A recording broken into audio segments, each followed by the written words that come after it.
AITA for kicking my mill out of my house and threatening a restraining order after she fixed our nursery while my wife was in emergency surgery. I am writing this from a hotel room because I literally cannot be in my own house right now without putting my fist through a wall. My hands are shaking so badly I can barely type, so please excuse any typos. My wife, Sarah, 28F, is currently 34 weeks pregnant with our first child. We've been trying for 2 years, through thousands at IVF, the whole 9 yards. This baby is everything to us. The problem is her mother, Linda, 58F. Linda is intense. She's one of those boy moms who never got over not having a son. Sarah is an only child, so she's latched onto me in this weird, critical way. Now that there's a grandson coming, she's shifted into overdrive. She calls the baby my baby. Not my grandson, but my baby. She touches Sarah's stomach without asking. She buys clothes we didn't ask for and sulks if we don't display them. Sarah is non-confrontational. She grew up with this woman steamrolling her every emotion, so her default setting is don't rock the boat. I've tried to be the bad guy and set boundaries, but Linda just cries, Sarah caves, and I end up looking like the asshole husband keeping a grandmother away. 2 days ago, Sarah woke up in severe pain. There was bleeding. It was terrifying. I packed her into the car and we flew to the ER. Doctors were swarming, monitors were beeping. It was the scariest moment of my life. They had to take her in for emergency monitoring and were discussing a C-section right then and there. In the chaos, Sarah handed me her phone and told me to update her mom. I texted Linda, complication. At St. Mary's. Doctors looking at her now. Will update when I can. Please don't come yet, they won't let you in. Radio silence. Which was weird, because usually, she'd blow up my phone. 6 hours later, things stabilized. No immediate delivery was needed, but Sarah has to stay on bed rest in the hospital for a few days. We were exhausted, crying with relief. I kissed Sarah's forehead and told her I needed to run home to grab her charger, her specific pillow, and let the dog out. I get home. The driveway is full. Linda's car is there. Her husband's truck is there. I walk in the front door and I smell fresh paint. My stomach dropped. I ran up the stairs to the nursery. We had spent months on this room. It was a forest theme, muted greens and natural wood. I built the crib myself. My dad and I spent 3 weekends sanding and staining that thing. It was the one thing I felt I had control over. I walk in. The room is destroyed. The walls are sky blue. Bright, headache-inducing blue. My hand-built crib is disassembled and leaned against the wall in pieces. In its place is a white, store-bought crib with gold trim. And in the corner, where the nursing chair used to be, there is a twin bed. A fucking bed. Made up with linens. Linda is standing there on a stepladder, hanging a sign that says Prince. I lost it. I didn't mean to, but the stress of the day, the fear of losing my son, and now this? I shouted, "What the fuck are you doing?" Linda jumped. She looked at me, smiling like she hadn't just committed a crime. "Oh. You're back. We wanted to surprise you." The green was so gloomy for a little boy. Boys need blue. "Where's my crib?" I asked. My voice sounded guttural. "That old thing?" She waved a hand. It looked unsafe. "Splinters. We put it in the garage. This one is top of the line, I bought it myself." She took apart the crib I built for my son. "And the bed?" I pointed at the twin bed. "Well, I'll need somewhere to sleep when the baby comes," she said, as if it was obvious. "Sarah is going to be recovering, she can't handle nights. I'll be staying in here with him." I saw red. I grabbed the stepladder, she wasn't on it anymore, and folded it shut with a loud clang. "Get out," I said. "Excuse me?" "Get your shit. Get your husband. Get out of my house. Now." "You are being incredibly ungrateful," she huffed, crossing her arms. "I spent $600 on paint and furniture today while you were gone. I didn't ask you to. Sarah didn't ask you to. We were at the hospital thinking our baby was going to die, and you were here redecorating?" I was screaming now.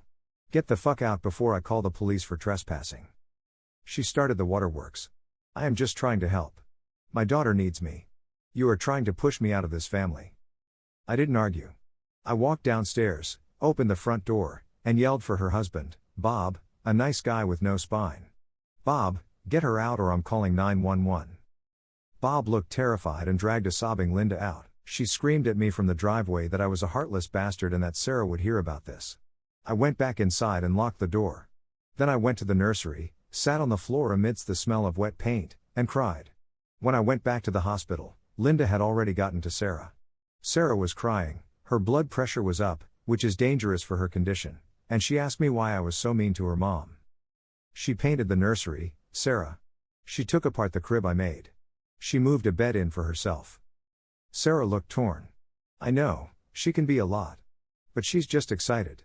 She bought a crib? That was nice of her. Maybe we can just use yours later?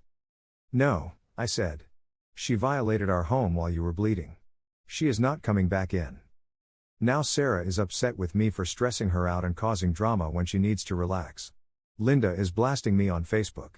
I'm currently at a hotel near the hospital because Sarah asked for space to calm down. I feel like I'm taking crazy pills. AITA? Update 1, 2 days later. First off, thanks for the validation. I needed to hear that I wasn't insane. I'm still at the hotel, and I haven't slept more than 4 hours. After I posted, I went back to the house to assess the damage properly. It's worse than I thought. My custom crib wasn't just in the garage. It was dismantled, and they had tossed the hardware, the screws and specialty bolts, into the trash, which had already been taken out to the curb. I had to dig through 3 bags of garbage to find the baggie with the bolts. One of the wood panels is scratched deep, like they dragged it across the concrete. I can fix it, but it broke my heart. But here's the kicker, I went into our master bedroom to get some clothes, and Linda had been in there too. She had rearranged our closet. She moved my clothes to the back and moved Sarah's maternity stuff to the front. On my nightstand, she had left a stack of pamphlets about new fatherhood and a printout of an article titled Why Grandmothers Are Essential for Newborn Development.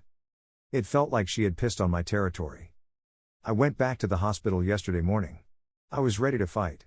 But when I walked in, the room was quiet. Sarah looked small and pale. The monitors were steady. We need to talk, I said. Sarah started crying immediately. Mom says you threatened to hit her. I felt the blood drain from my face. What?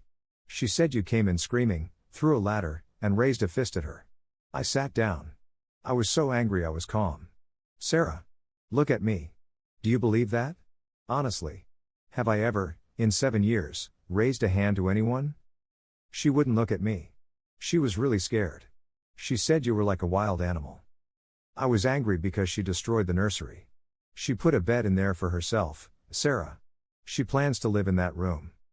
She just wants to help with nights, Sarah snapped. I'm scared. I almost lost the baby. I don't know if I can do this alone. I need my mom. You have me, I yelled, then lowered my voice because the nurse peeked in. I am the father. I am your husband. Why am I not enough? Because you don't know what you're doing either, she sobbed. That hurt. But it made me realize Linda has been in her ear, whispering that I'm incompetent. I pulled out my phone. I'm going to show you something. I had taken a video of the nursery before I left the house. The blue walls. The cheap white crib. The twin bed taking up the whole corner. The pile of my disassembled crib parts in the garage covered in sawdust and dirt. Sarah watched the video. When she saw the bed Linda intended to sleep in, right next to the crib, her face changed. Why is there a bed? She whispered. She told me she's sleeping there. She said you can't handle nights. Sarah got quiet. She told me she was just buying a rocking chair. She lied. And she lied about me hitting her. Sarah, if she comes near our house again, I'm changing the locks. You can't ban my mom from meeting her grandchild. I can if she's dangerous. And lying about me being abusive is dangerous. We didn't resolve it. The doctor came in and said Sarah's BP was spiking again and asked me to leave so she could rest. I called Linda. I didn't yell. I just said, I know what you told Sarah. If you tell one more lie about me, I will speak to a lawyer about slander. Stay away from my house. She laughed. Actually laughed. You think you can keep me away? Sarah needs me. You're just a jealous little boy. Then she hung up. I'm going back to the house now to sand down the scratches on the crib. I feel like I'm preparing for war. Update 2, 3 weeks later. It's been a hell of a month. Sarah was released from the hospital on strict bed rest until the delivery. She is currently at home. I am sleeping in the guest room because the tension is so thick you could choke on it. I changed the locks. Linda found out when she tried to let herself in to drop off soup, aka inspect the house, and her key didn't work. She stood on the porch banging on the door for 20 minutes, screaming my name. I was working from home and didn't open it. Sarah was upstairs crying, begging me to just let her in. If I let her in, she wins, I told Sarah. She learns that if she screams loud enough, boundaries don't apply. She brought soup. Sarah wailed. I can make soup. I make great soup. We fought. It ended with Sarah telling me I was controlling and that I was stressing her out, which could hurt the baby. That's her trump card now. Anything I do that she doesn't like hurts the baby. But here is where it gets worse. Last Tuesday, I came home from a quick grocery run. The door was unlocked. My heart stopped. I walked in, and Linda was in the kitchen, cooking. How did you get in? I asked, dropping the bags. Sarah walked in, waddling, looking sheepish. I let her in. She promised to behave. Linda didn't even look at me. She was chopping carrots aggressively. Sarah needed help with the laundry. You obviously aren't doing it right. I looked at Sarah. We had an agreement. I explicitly said she isn't allowed here unless I am present and agree to it. I live here too, Sarah shouted. Stop treating me like a child. Then stop acting like one and stand up to your mother who accused me of domestic violence. Linda spun around, knife in hand, not threateningly, just holding it, but still. I never said that. I said you were aggressive. Which you are being right now. I looked at the two of them. The dynamic was clear. They were a unit. I was the outsider. The sperm donor. The wallet. Fine, I said. Enjoy the soup. I went upstairs to the nursery. I had repainted it back to green. It took me 3 coats to cover that blue. I had reassembled my crib. Then I noticed something missing, the mattress for the crib.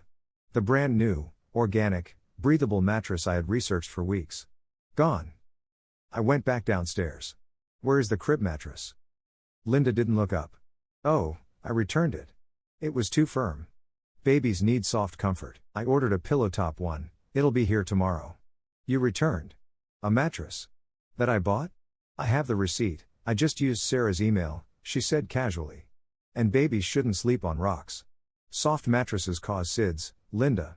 You are literally creating a death trap for my child. Don't you dare tell me about raising children. I raised Sarah and she's fine. I turned to Sarah. Did you know about this? Sarah looked at the floor. She said the other one felt hard. That was the moment. The snap. I'm done, I said. Linda, get out.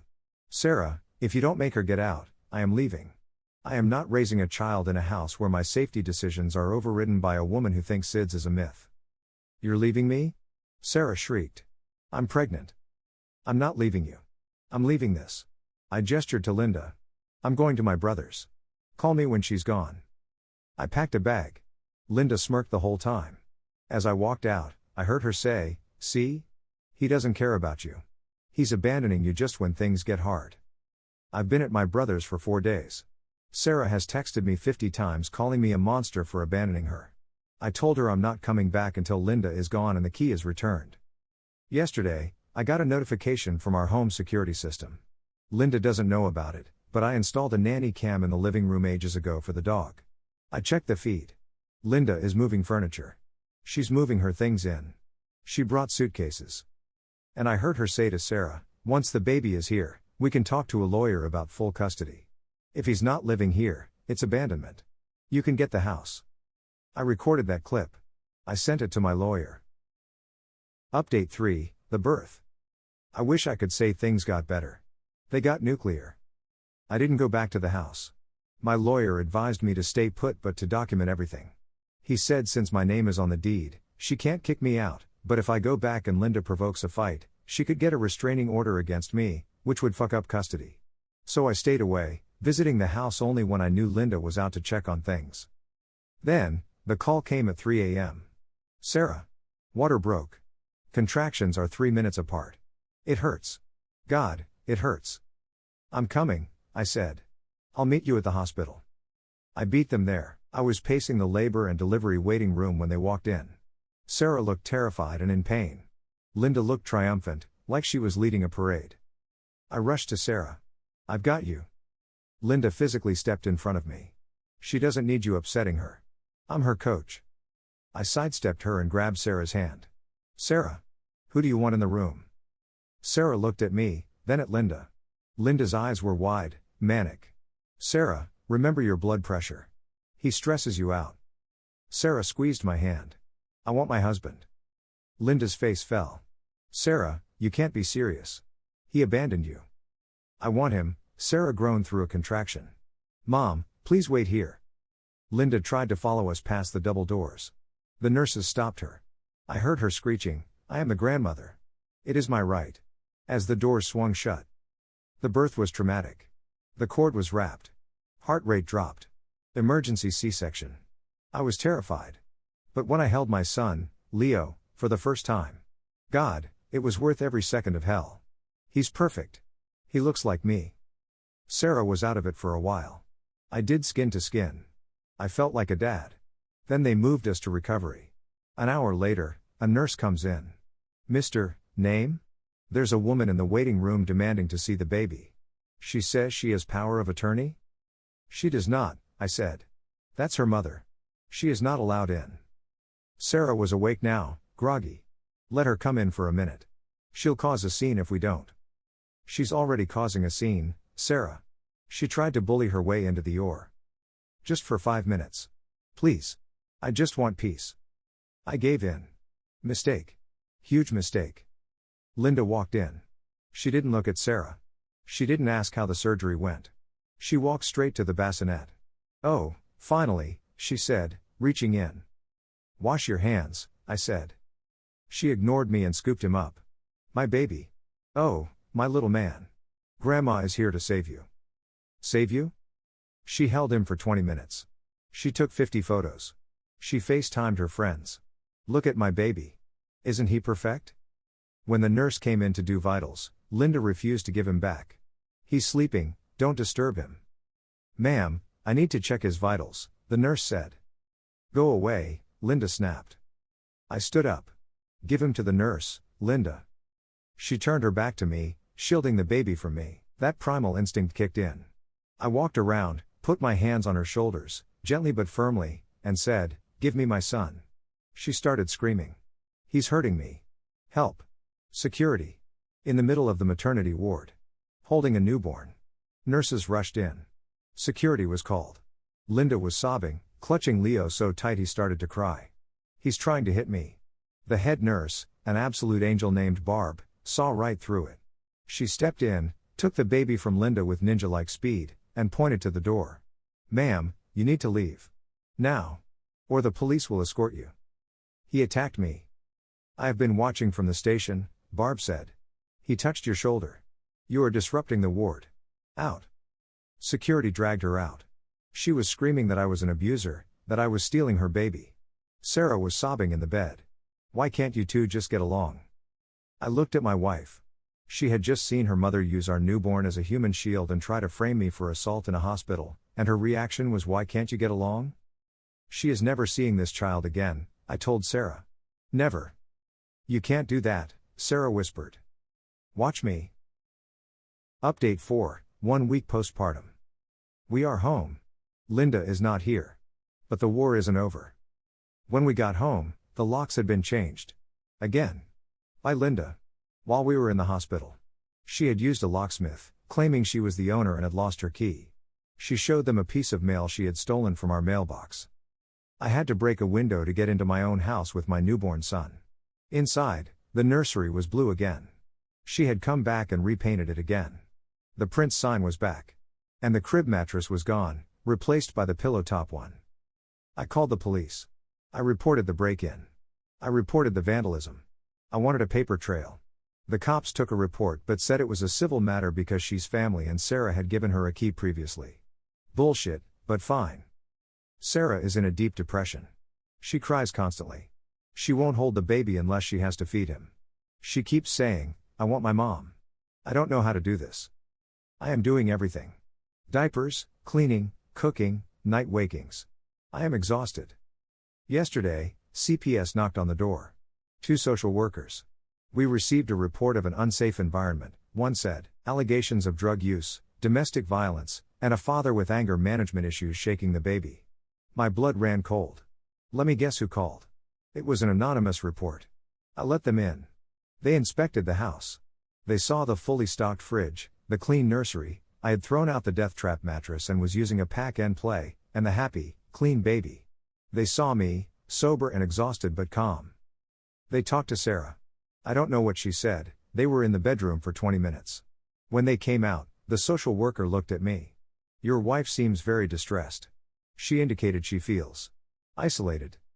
She's isolated because her mother is toxic and I had to ban her for the safety of our child, I said. She mentioned you won't let her mother visit. Her mother tried to frame me for assault in the NICU. Her mother broke into our house and sabotaged the crib. The social worker nodded slowly. We're going to keep this case open for monitoring. We suggest you get your wife some support. Postpartum depression is real. After they left, I went to Sarah. Did you tell them I was isolating you? I said I missed my mom, she said dully. They asked why she wasn't here. I said you wouldn't let her. Did you tell them why? I'm just so tired. Just let her come back. Please. She can help. She can take the night shift. You look terrible. If she comes back, she takes over. You know that. I don't care, Sarah whispered. I just want to sleep. I felt my heart break. She was broken. Linda had broken her down so thoroughly over 28 years that she couldn't function without her abuser. I went downstairs and called my lawyer. We are filing for an emergency restraining order against Linda tomorrow based on the false CPS report. My lawyer thinks we can prove it was her based on the specific phrases used. Shaking the baby is something she accused me of when I burped him too hard once. But then, 10 minutes ago, my phone buzzed. A text from Linda. I'm coming over. I have a key, made a copy. If you try to stop me, I'll tell the police you hit Sarah. Who do you think they'll believe? The crying postpartum mother or the angry man who isolated her? I just want my baby. Be a good boy and open the door. I checked the camera. She's in the driveway. She has a locksmith with her, she's changing the locks again to lock me out. I can hear the drill. Sarah is asleep upstairs. Leo is in my arms. I have a choice. I can open the door and let the infection back in, and lose my son to this woman. Or I can go out there and do something that might get me arrested, but ends this. I'm putting the phone down. I'm calling 911. Then I'm going out there. If I don't update, it's because I'm in jail.